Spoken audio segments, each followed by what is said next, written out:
Okay naman ang pwesto nila eh. Dahil wala sa bangketa. Oo. Pahingi din ako. Ayoko. Pahingi ako niyan. Bahala ka. Mamigay ka naman. Oo, sige, hindi rin kita bibigyan ng pandesal. Ikaw pumili ka mag-isa doon. Hindi, magkaya ka pahingi ako. Ayan, Sir Gab, magandang umaga. Good morning! Oh, bago tayo magpatuloy ipapakita ko muna sa inyo yung labas kung ano nga ba ang klaseng brand itong sinasakyan natin. Yung labas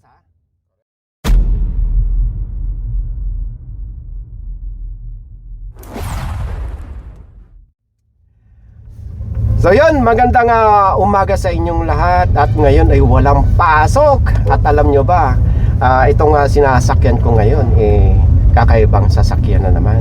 At alam nyo ba, napakasarap talaga magsakay ng isang sasakyan, lalo pagka meron kang driver.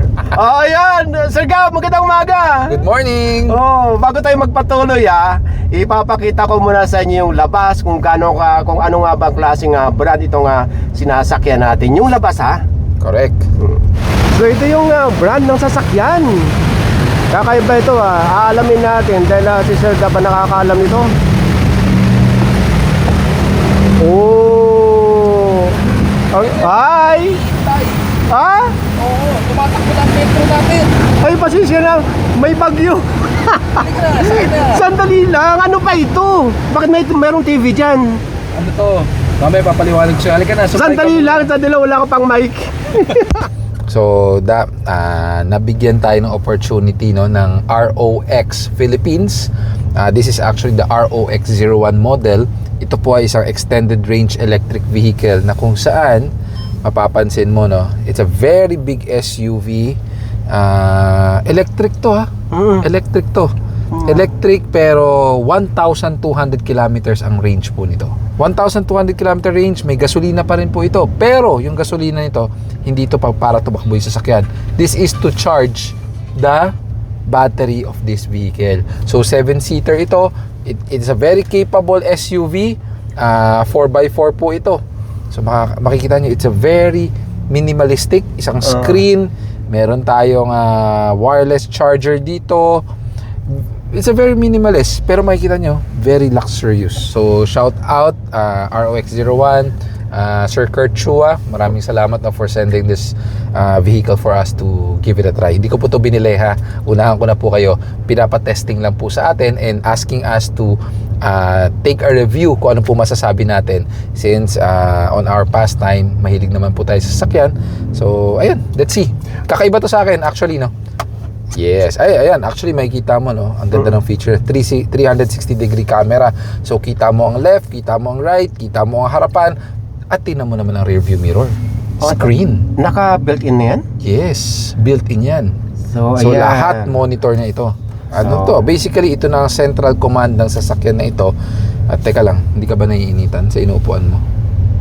Hindi naman. Hindi naman. So, gusto mo na pampainit. Oh, may ventilation ba ito? May heater ka dyan. Okay siya.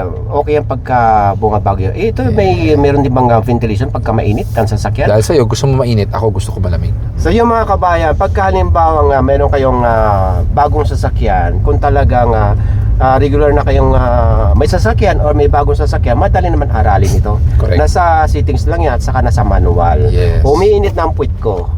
Pinatay ko na. Pinatay mo na. And aside from that, kung kayo naman ay gusto nyo maramdaman ang power ng isang extended range electric vehicle, meron po itong several options din. Meron itong comfort sa kanyang power, meron itong standard, sports, and of course, sports plus. Pero sa ganitong klaseng sasakyan, I don't think na gugustuhin yung nasa sports or sports plus dahil you want to enjoy the comfort and the luxury of this vehicle. So, alam mo ba yung sumisikat ngayon sa social media, yung sikat na pilihan ng pandesal? Ay, no, not pandesal. Spanish bread pala. Yung narinig ko na yan. Pinipilahan madaling araw pa lang. Correct. Yung ba yung sa Pasig? Tama ka dyan. Total, wala namang pasok. Ba't di natin subukan tingnan? Baka sakali makabili tayo ng Spanish bread. Huwag lang natin tingnan, tikman natin. Ay, tikman natin. At dali na rin natin tong ROX na to doon. Yon. So, habang papunta tayo dun sa nabanggit nating Spanish bread, i-share ko lang sa inyo kung ano nararamdaman ko dito sa sasakyan. Di ba pag halimbawa sumasakay tayo sa isang SUV or pickup, pag iilan sakay matagtag, ito napaka-smooth. Hindi ka nga umuuga eh. Oo. Saka yung napaka-pino ng tunog ng makina. Kanina sabi mo walang tunog, ngayon pino na. Ay, kanina aandar pa lang, ngayon tumatakbo na. Di ba? Naririnig ko Baka na. naririnig mo lang road noise. Yung malamang, Yung malamang. sa kalsada, yung goma, Yung, umiikot. Oo. Malamang, yun nga ang naririnig ko. Yes. Oh, nasa Pasig na tayo. The ride has been really good. Masarap siyang i-drive, no? Actually, kahit ganun siya kalaki, normally kasi pag malaki yung sasakyan, gusto natin may driver. Pero this one, kahit self-driven, masarap pa rin gamitin. Oo. So, right now, we're here in...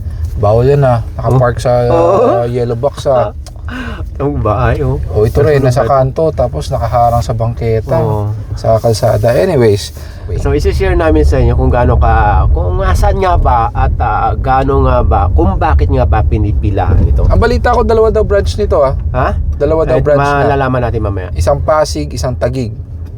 Magkalapit lang. Magkalapit lang naman. Oo. Nasa Barangay Santa Rosa tayo ng Pasig ngayon. Dito, mayroon ding dinadayong dito eh. Bilihan ng Nang? Yung ados. Ados na pansit. Yan ang dinadayo yung pansitan dito. Sa susunod, subukan natin. Oo. Ados Pansiteria. Oh, yan. Since Dinadayo 1952. Oo, tinan nyo. Problema, walang parking. Mukhang kailangan natin mag-grab Oo nga eh. Meron pa dito yung bilihan ng tinapay. May iba pang bilihan ng tinapay dito? Oo. Dimasa lang yata yun. Nakakalimutan ko na. Susunod, subukan natin mga yan. Alam mo, nakakatuwa, no? Kasi in this type of job Oo. that I'm doing, hindi lang naman tayo nag-aayos ng disiplina, inaayos ang kalsada, but at the same time, we are able to do, hindi naman promotion, but pinapakita natin sa tao Sinishare natin. kung ano yung mga magagandang lugar sa isang lungsod, Oo. yung mga maliliit na negosyo tulad niya, no? Yung mga restaurants. So, it helps to boost the the local economy rin. Natutulungan natin sila. Yes. Saka 'di ba sabi nga yung trabaho, dapat na-enjoy mo rin. Oo. Kasi if you're enjoying your work or your job, then you are more dedicated to it. Oh, ayan. Umambo na naman. Ayan na nga dami Oo, nasa if Manalo tayo. Ibig sabihin, if Antonio. Ay pila talaga. Pila ba? Saan ba? Ayan sa kaliwa. Ayan ba yun? May marami nakapayong? Oh. Ang gagawin natin dyan, malamang, ay pila nga. Hot pandesal, Spanish bread. Matanong nga muna bago tayo pumila kung magkano nga ba mga pandesal dito. Ito mga presyo. Ang bango. Naamoy ko na. Kaya pala may pila. Kararating lang ng stock. Ito pala So yun pala, after ma-deliver ng tricycle dito, ilalagay dyan sa estante, tapos isasalang pa dito sa kailang oven. At mga ilang minuto pa bago ma-serve sa mga mamimili. Ang iba dito nakapila na pala ng mga 10:30 pa ng umaga. Ang oras ngayon ay 12:15 ng tanghali.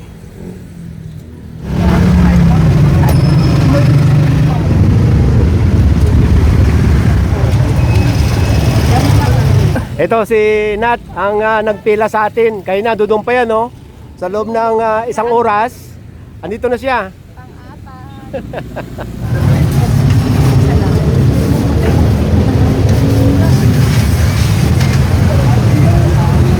Yung mabayad. Okay naman ang pwesto nila eh. Dahil wala sa bangketa. Oo. Di ba meron nakapakan yung mga customer? Di ba? Wala siya sa bangketa. Meron naman. Makikisilip lang ako. After may isang oras? Kailan pa kayo nagbukas? Gano'ng katagal na kayo? 2 months pa lang po. 2 months pa lang. Ikaw may-ari? Hindi po, tindera lang po. Hindi tindera lang. Kasi kung wala ka, wala magbebenta. Oo. At habang nag-aantay, merong waiting area. Sir, asan yung waiting area? Sa bangketa. Ayan sa likod niya. May duyan. May duyan. Ayan. Bumuhos na yung malakas na ulan. So, baliwala yan sa mga nakapila. Ayun matikman lang ito. Okay, bye-bye. Bye-bye, bye-bye, bye-bye. Woo! 24 hours yun. No. Dalawa actually yung sikat dito eh. Pero bago tayo tikman to, pansin mo ba nasa second row seat naman tayo ngayon? Tama. Naka-captain seats to with matching massage. Ayan, no? Sigurado may massage to? Ito, massage. Sige nga. Yung sa akin nga, Yan. paandarin mo yung sa akin. Mayroon din pala ako. Ayan. Oo. Nararamdaman mo ba? Ang hagod. Ay, oo, sa likod ko. Oh, Sa likod ko. yan. Sandali lang ha. Dito, Oo. nararamdaman yung Oo. massage. So, ayan. Oo. Ngayon naman, Oo. yung pinunta natin sa Pasig, dalawa pa lang sikat dito na item nila. Oo. Which is one, yung original malunggay cheese pandesal. Tikman natin muna to. Ano yan? Malunggay cheese pandesal. Aray, mainit. Teka lang. Mainit-init pala to. Oo. Inabot tayo nung ng ulan. Aray, mainit. Oo. Susubukan ko muna ha. Sige. Tingnan natin yung laman, kung ano ba ang laman. Oo.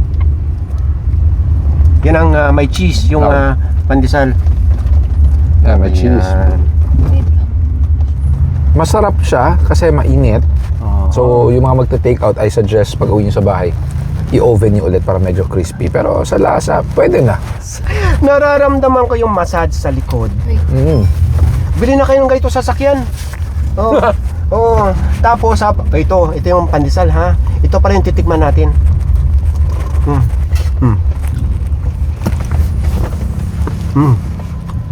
Tama kayo. Buhay na to. Wow. Masarap nga ito habang mainit. Not bad naman yung pandesal nila, no? But, ang pinunta talaga natin dito is the Spanish bread. Ayan naman yun. This Spanish bread. Yung isa't kalahating oras natin pinagpilahan. Worth it. Worth it yung pila. Sarap. May laman ba? May laman ba yung loob? Bubuksan natin ha. Hmm. Ayan no. Katingin. Yeah. Ayan. Masarap. Masarap siya. Guys, worth it yung pila. Pero masarap siya. Promise. Pahingi din ako. Ayoko. Pahingi ako niyan. Bahala ka. Mamigay ka naman. Oo, sige, hindi rin kita bibigyan ng pandesal. Ikaw pumila mag-isa dun. Hindi, ba't tayo ka pahingi ako isa? Sige na nga. Oh. Ayan. Ay, sabi mo, masarap, tapos hindi ka naman namimigay. Masarap siya. Eh, paano natin malalaman kung talagang totoo nga masarap na sinasabi mo? Panalo.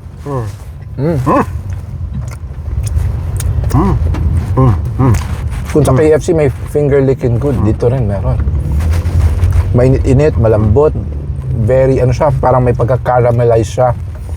Yung, I don't know kung anong tatawagin nyo doon sa palaman ng Spanish bread, pero normally Spanish bread, kukunti na yung palaman, ito punong-puno, siksik na siksik, sobrang lasa. Sige, review ka lang habang kumakain ako. So, masarap. So, yun lang. Yun talaga pinunta natin eh. Napunta yung malakas na ulan. Oo nga. Very good. Pandesal, Spanish bread, dayuhin nyo. Yun talaga pinipilahan. Natikman na natin lahat-lahat, hindi pa natin nasabi yung pangalan. Ay, ano ba pangalan? Pandi Tikwat. Tekwat. Oh, Pandi Tikwat. Yan, pandi tekwat. Ayan, nai-incline pa pala. Diba? Oh, ayan. So, yan, hayahay ka Okay. na. So, bago pala natin tapusin to, Oo. para lang may idea mga tao, Hmm.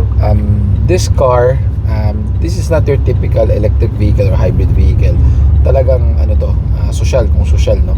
Kaya once again, maraming salamat ROX Philippines, Sir Kurt Chua, para ma-experience ko naman ito. Dahil unang-una, medyo mahal. Oo. Pero, if you have the budget, let's say that you're in the market to purchase, let's say, an Alphard or maybe a Prado or a Land Cruiser, syempre may kanya-kanyang ano yun eh, usage, 'di ba? So it depends on your preference kung anong gusto mo. Ang sinasabi ko lang, kung yung budget nyo ay nandun sa budget range ng isang Alphard o ng isang Prado or let's say a Land Cruiser or maybe a Nissan Patrol, ay gusto mo mag-stand out ng konti at medyo kakaiba ka, you might want to consider this ROX01. Ang price po nito nasa 4.3 million, and meron pa po itong sports variant na meron pong accessories, mas malaking mags, may roof rack, meron siyang yung sports variant nito, pwede kang pumarada sa park, tapos buksan mo yung pintuan sa likod, meron kang hot water system, so pwede kayo magkape. So it's a little bit more expensive, but then again, sabi ko it depends on your preference kung anong gusto nyo. But if you have the budget, then why not? Diba? Hindi naman galing sa contractor. Joke. So yun, hindi na naman maibibigay sa inyo yung full review nitong ROX.